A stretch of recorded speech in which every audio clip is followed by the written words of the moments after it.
جب سے آقا کونین صلی اللہ علیہ وآلہ وسلم کی اس کائنات میں جلوہ گری ہوئی ہے، اسی دن سے لے کر جہاں حضور کی شانیں، حضور کی عظمتیں، امام الانبیاء علیہ السلام کی رفتوں کے ترانے پڑے جا رہے ہیں، اس کے ساتھ ساتھ باطل قوتیں اہل ایمان کے دلوں سے عشق رسالت کو کسی نہ کسی طریقے سے بھجانے کی کوششوں کے اندر مگن ہیں۔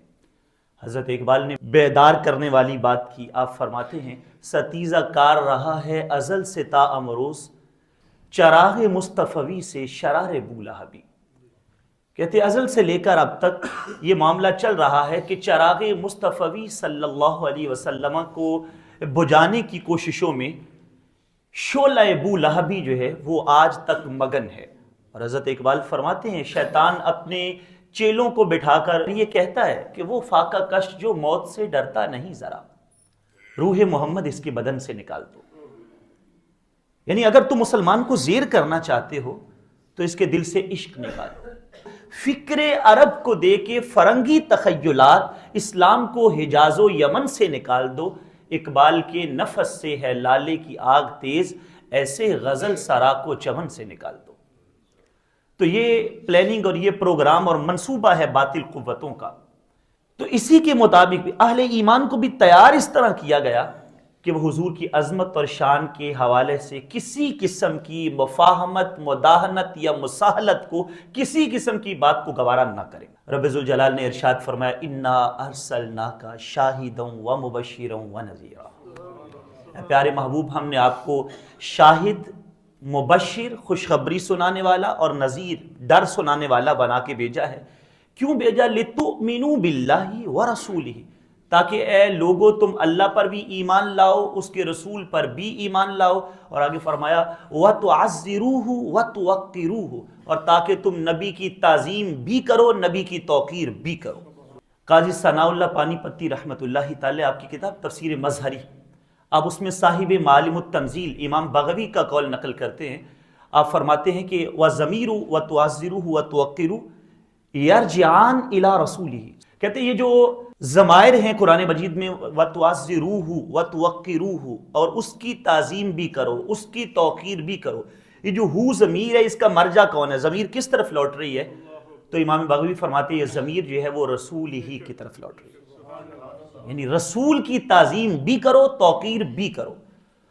اور صاحب روح البیان علامہ اسماعیل حقی رحمۃ اللہ تعالی، آپ فرماتے ہیں یجب علی الامۃ ان یعظموہ علیہ السلام، امت پہ واجب ہے وہ نبی پاک صلی اللہ علیہ وسلم کی تعظیم و توقیر کریں، فی جمیع الاحوال، فی حیاتہ و بعد وفاتہ، لأنہ بازدیاد تعظیمہ و توقیرہ فی القلب یزداد نور الایمان، یعنی حضور کی ظاہری حیات میں بھی، بعد از وفات بھی، دونوں صورتوں میں امت پہ واجب ہے حضور کی تعظیم و توقیر کریں۔ کیوں؟ کیونکہ جتنی تعظیم و توقیر دل میں بڑھتی ہے اتنا ہی نور ایمان دل میں بڑھتا ہے۔ جتنا انسان اس معاملے میں کمزور ہو جائے اتنا ہی اس کا ایمان جو ہے وہ خطرے میں پڑتا چلا جاتا ہے۔ ایسے ہی آپ دیکھیے سورہ حجرات میں چیپٹر باندھ کر باقاعدہ تربیت کیسے کی جائے۔ یا ایھا الذین آمنوا لا ترفعوا اصواتکم فوق صوت النبی، ایمان والو نبی کی آواز سے آواز بھی اونچی نہیں کرو۔ ولا تجہروا لہ بالقول کجہر بعضکم لبعض ان تحبط اعمالکم وانتم لا تشعرون، آواز اونچی نہ کرنا اور نہ آپس میں باہم بات کرتے ہوئے آواز کو بلند کرنا، کہیں ایسا نہ ہو کہ تمہارے سارے اعمال ضائع ہو جائیں تمہیں پتہ بھی نہ لگے۔ اب یہ اتنا معاملہ جو ہے وہ سخت کیوں رکھا گیا کہ انسان اپنے آپ کو نیکوکار، پرہیزگار اور متقی سمجھ رہا ہو، جبکہ یہ بتایا جا رہا ہو کہ تیرے پلے کچھ بھی نہیں بچا، تیرا ایمان رائے گاں ہو گیا، تیرے اعمال سارے اکارت چلے گئے۔ یہ مسئلہ ناموس رسالت ہے۔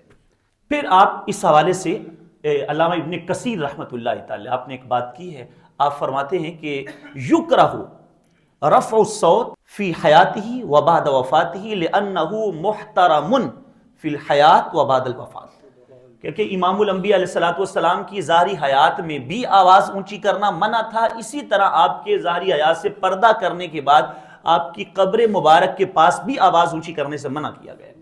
یہی وجہ ام المومنین حضرت عائشہ صدیقہ رضی اللہ تعالیٰ عنہ جب کسی کو سنتی وہ کسی اپنے مکان میں کوئی کیل بھی ٹھونک رہا ہے تو اس کی آواز پیدا ہوتی تو آپ پیغام بھیجتی خبردار سرکار کے آرام میں خلل نہ ڈالو. یہ حضور کے ظاہری حیا سے پردہ فرمانے کے بعد کی بات ہے. تعظیم و توقیر کا چیپٹر یہ ہے. ایمان والوں کو تیاری یوں کروائی جا رہی ہے. صحابہ کرام کا ایک معمول تھا، جب رسول پاک صلی اللہ علیہ وسلم سے کوئی مسئلہ سنتے، اس کی اگر اس کو انہوں نے ریپیٹ کروانا ہوتا تو وہ ایک لفظ بولتے رائنا یا رسول اللہ، سرکار کو مہربانی فرمائیے دوبارہ بتا دیجئے، ہماری رعایت کیجئے. تو اب یہود و نصارہ اس رائنا کے لفظ کو بگاڑ کر رائنا، جس کا معنی جو ہے وہ بدل جاتا کہ اے ہمارے چرواہے، معاذ اللہ، یعنی اس لفظ کو بدل دیتے. تو حضرت سعد بن عبادہ رضی اللہ تعالیٰ عنہ نے جب لوگوں کو آپس میں بیٹھ کر یہ باتیں کرتے سنا نا کہ وہ رائنا کو بگاڑ کر پڑھ رہے ہیں، تو حضرت سعد بن عبادہ نے آ کر ایک جملہ بولا. انہوں نے کہا خبردار، جس کو میں نے اب سنا نا وہ رائنا کہہ رہا ہے، رائنا نا اب کہا کرو حضور کی بارگاہ میں، جس کو میں نے رائنا کہتے ہوئے سنا لأضربن عنقہ، میں اس کی گردن اڑا دوں گا. اللہ ایمان والے، تو ذرا برابر بھی ان کے دل کے اندر شبہ بھی نہیں تھا، کوئی ان کے متعلق یہ تصور بھی نہیں کیا جا سکتا کہ وہ رائنا کو کسی غلط معنی اور مفہوم میں لیتے تھے. تو اسی وقت قرآن مجید کی آیہ مقدسہ نازل ہو گئی، اے ایمان والو لا تقولوا راعنا وقولوا انظرنا، اب رائنا نہ کہا کرو، اب اگر رعایت چاہنی ہو تو کہا کرو انظرنا، سرکار نظر کرم کیجیے، نظر کرم کیجیے. تو شبہ والی باتوں سے بھی بچا دیا گیا. یہ ہے تربیت ایمان والوں. یہی وجہ ہے اہل ایمان اپنے نبی کی عزت کے اوپر کسی قسم کے کمپرومائز پر تیار نہیں ہوتے، کسی قسم کا سمجھوتا کرنے پہ تیار نہیں ہوتے، اور یہی غیرت ایمانی کا تقاضا ہے. حضرت مجدد پاک رحمۃ اللہ تعالی علیہ نے مکتوبات شریف میں لکھا ہے، اگر کوئی شخص کسی سچے پیر کا مرید ہو، کسی سچے پیر کا مرید ہو اور اس کے پیر کو اس کے سامنے کوئی بات کر دے اور یہ خاموشی سے ہضم کر جائے، فرماتے اس مرید سے کتا پالنا بہتر ہے، جو کم از کم پہرا تو دے. اب ایک سی چیز اس سے جو واضح ہوئی اور آپ نے بتائی، فرماتے اگر مرید پیر سچے پیر کی عزت کے خلاف بات ہضم کر جائے اس سے کتا اچھا، تو اگر امتی اپنے نبی کی عزت کے خلاف بات برداشت کر جائے یہ کیسے ممکن ہے؟ امتی ہو کر نبی کی عزت کے خلاف بات آئے تو وہ کہے جی یہ اللہ اور اس کے رسول کا اپنا معاملہ ہے. تو یاد رکھیے یہاں دین ہمیں کسی قسم کی سستی اور کمزوری نہیں سکھاتا.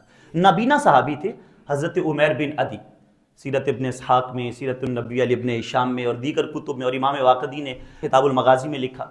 اس دور میں ایک خاتون تھی اسماء بنت مروان، جو امام الانبیاء علیہ السلام کی توہین آمیز اشعار لکھتی تھی حضور کے خلاف، معاذ اللہ. تو نبینا صحابی نے قسم اٹھا لی، یا اللہ تیرے نبی جنگ پہ گئے ہیں، تو ان کو سلامتی سے واپس لا، میں اس گستاخہ خاتون کا خاتمہ کروں گا.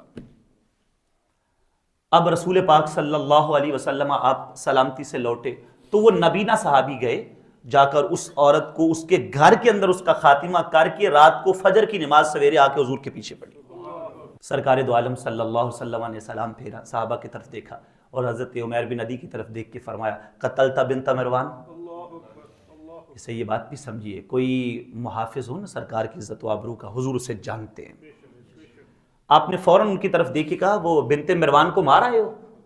عرض کی حضور میں نے آپ سے پوچھا نہیں تھا، بس وہ میرے ایمان کا تقاضا تھا، میں کر آیا. حل علیہ فی ذالک شیء، حضور میں یہ ماورائے عدالت گیا ہوں، آپ سے پوچھ کر نہیں گیا. تو حضور میرے اوپر کوئی قانون لاگو ہوتا ہے؟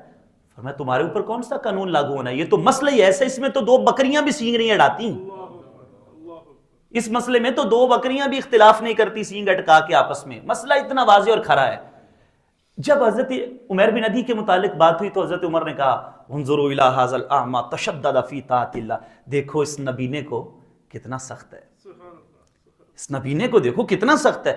سرکار کو یہ جملہ بھی گوارا نہ ہو. حضور نے فرمایا لا تقل الاعمى، اس کو نبینا نہ کہو، ولکنہ البصیر، یہی تو آنکھوں والا ہے، یہی تو ہے آنکھوں والا، اس کو نبینا نہ کہو. اسی لیے نماز اچھی، روزہ اچھا، حج اچھا، زکوٰۃ اچھی، مگر میں باوجود ان کے مسلمان ہو نہیں سکتا، نہ جب تک کٹ مروں میں خواجہ بطحا کی عزت پر، خدا شاہد ہے کامل میرا ایمان ہو نہیں سکتا. یہ ہمارے ایمان کا تقاضا. اسی مسئلہ ناموس رسالت کے تقاضوں میں حضور کی ختم نبوت پر پہرا دینا. اس سے بڑی غداری کیا ہوگی کہ کوئی عقل کا اور ظاہر کا دونوں کا اندھا اور کانا اٹھ کے وہ سرکار کی ختم نبوت پہ ڈاکہ ڈالے. اہل ایمان اس کو گوارا کر جائیں، یہ کیسے ممکن ہے؟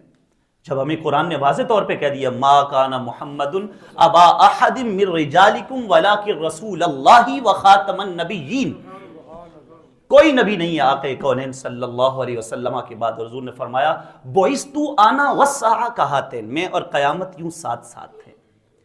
جس طرح میرے بعد اب قیامت ہے متصلاً، جیسے دو انگلیاں ساتھ ہیں، درمیان میں کوئی نبوت نہیں ہے، میں اور قیامت یوں ساتھ ساتھ ہے۔ اور امام الانبیاء علیہ السلام نے دیگر کئی مثالیں دی، فرمایا میرے صحابہ بیدار رہنا، لوگوں بیدار رہنا، قیامت تب تک نہیں آئے گی جب تک ثلاثون کذابون کلہم یزعم انہ نبی لا نبی بعدی، فرمایا 30 کذاب آئیں گے وقتاً فوقتاً جو کہیں گے میں نبی ہوں، لیکن بیدار مغز رہنا، آنکھیں کھول کر بیٹھنا، ذہن کو دل و دماغ کو حاضر کر کے رہنا، یاد رکھنا وہ جھوٹے ہوں گے، میرے بعد کوئی نبی نہیں ہے۔